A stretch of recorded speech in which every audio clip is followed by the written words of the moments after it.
Bismillahirrahmanirrahim. Assalamualaikum warahmatullahi wabarakatuh. Well, today we are from group 9. We will present about refutation and rejoinder. Therefore, before we start our present, let me introduce my group members. Furthermore, my name is Arni Mulyasari with student ID number is A1M22037 and the risk member is Firman Adam, Wachili, and last Nisma. So, to make time efficient, I invite the first material to present the material. For Nisma, time is yours. Okay, thank you, moderator. Assalamualaikum warahmatullahi wabarakatuh. Let me introduce myself. My name is Nisma. My student ID number is A1M220015. Today, I will to explain about definition of refutation. Refutation is the act of proving something wrong or false. An example of a refutation is the argument that refers to court decision noun.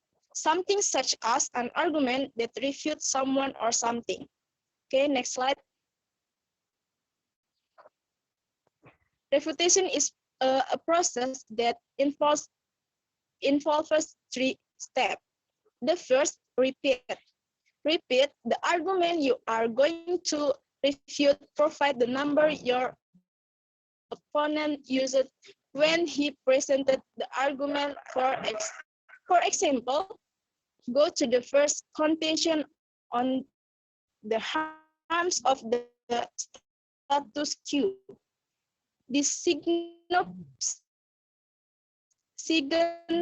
posting will help the judge locate the argument. Refute the argument, explain what is wrong with the other team's argument. Look to the claims, grounds, or runs.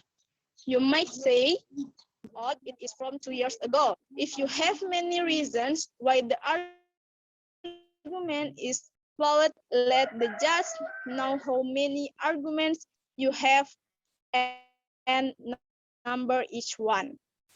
I have the third, replace. Replace the argument with your argument. For example, my evidence from 2 weeks ago proves the situation has changed from the time of their evidence. Okay, I think that's all for me. Thank you.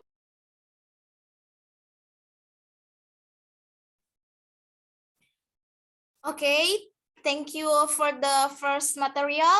Then I invite the second presenter to present the material.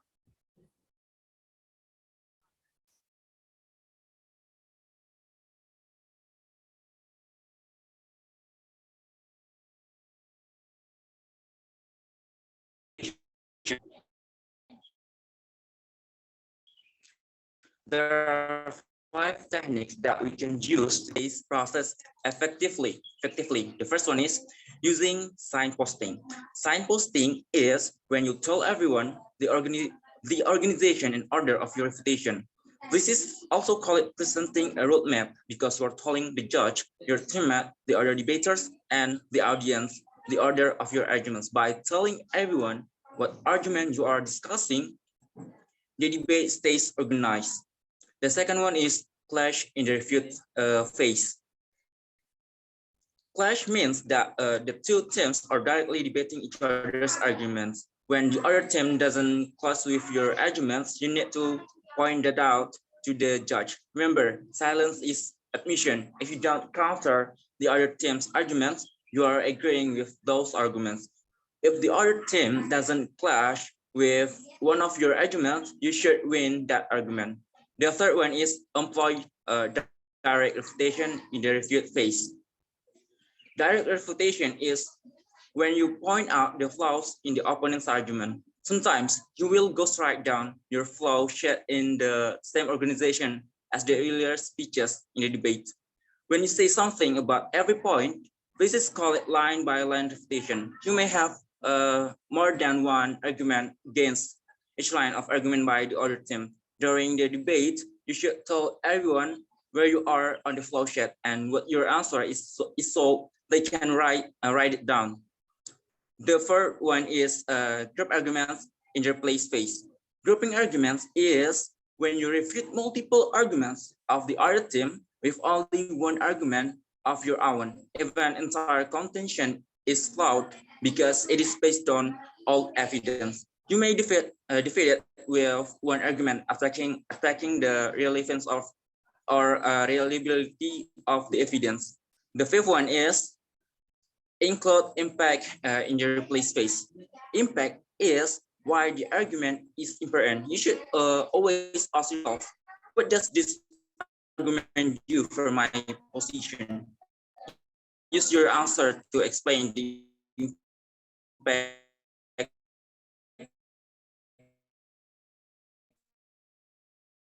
to the judge of the other team doesn't explain the impact of its argument. You should point of your argument make a difference.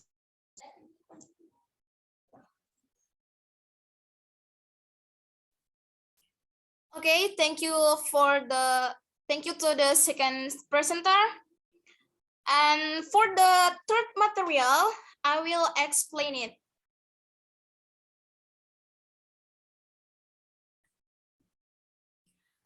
Here, there are 4 that I will explain as in on the screen. First is solvency. Okay, solvency. When you prove that the plan will not solve the need, you are showing the judge there is no reason to vote for the plan. You can attack the solvency arguments by directly refuting the case, or you can prove that the plan is not workable. Perhaps you can prove there are other causes the plan does not address, and those causes will continue the harm.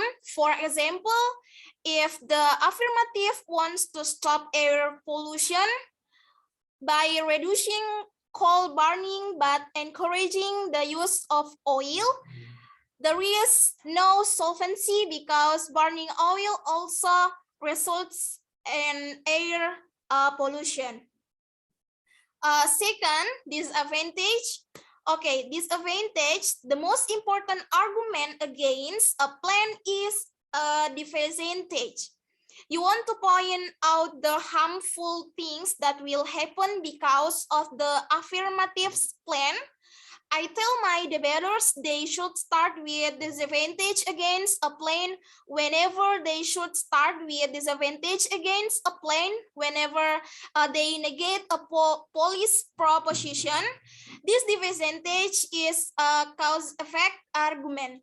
The plan is the cause and the negative impact of the argument is the effect. For example, if the affirmative plan involves spending money on a new governmental program, that money must be taken from somewhere else. If you can prove that some other important program will be hard, that would be disadvantage. And third criteria, in a value debate, the affirmative team must provide criteria or standards of measurements that are fair to the opposition. The negative team does not have to accept this and may provide better counter criteria. By doing so, the negative indicates that the proposition is not being approved and that is a better case for reject the proposition. And last, topicality. If the affirmative provides definitions or a plan that does not meet the resolution, it is not topical. Unless the affirmative is topical, the negative does not have fair ground to argue against the resolution, and the affirmative deserves to lose. By arguing the affirmative is not topical, the negative is saying that the judge cannot vote for the affirmative because it's not debating the topic assigned. To argue topically, the negative must address the following. One, definition of term.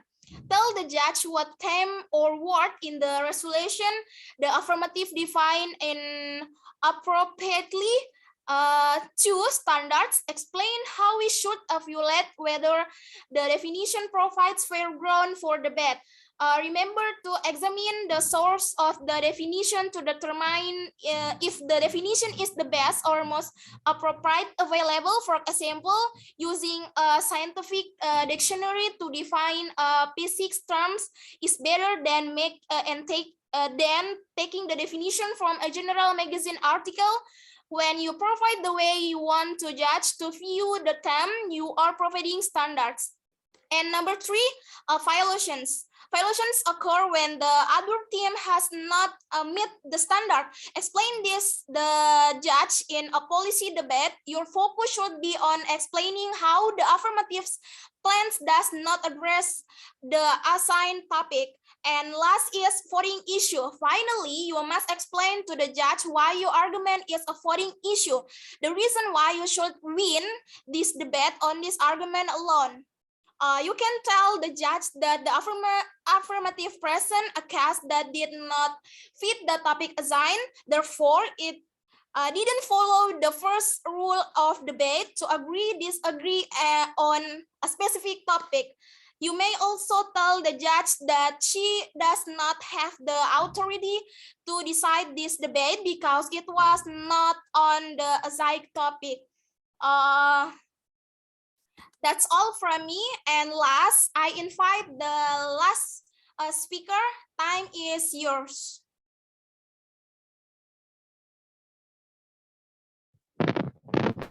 Okay, I will to explain about definition of rejoinder. A rejoinder can simply be an oral response, something you say out loud during a conversation or a debate, or it can be any other kind of response, a tweet, a leader, a video type speech, a protest, an artistic, creative, etc. A reply, especially a short or video one, she will have made some kidding rejoinder, but none come to mind. Okay, I think all for me. Okay, that's all from our presentation today. Wassalamualaikum warahmatullahi wabarakatuh. Waalaikumsalam warahmatullahi wabarakatuh. Thank you.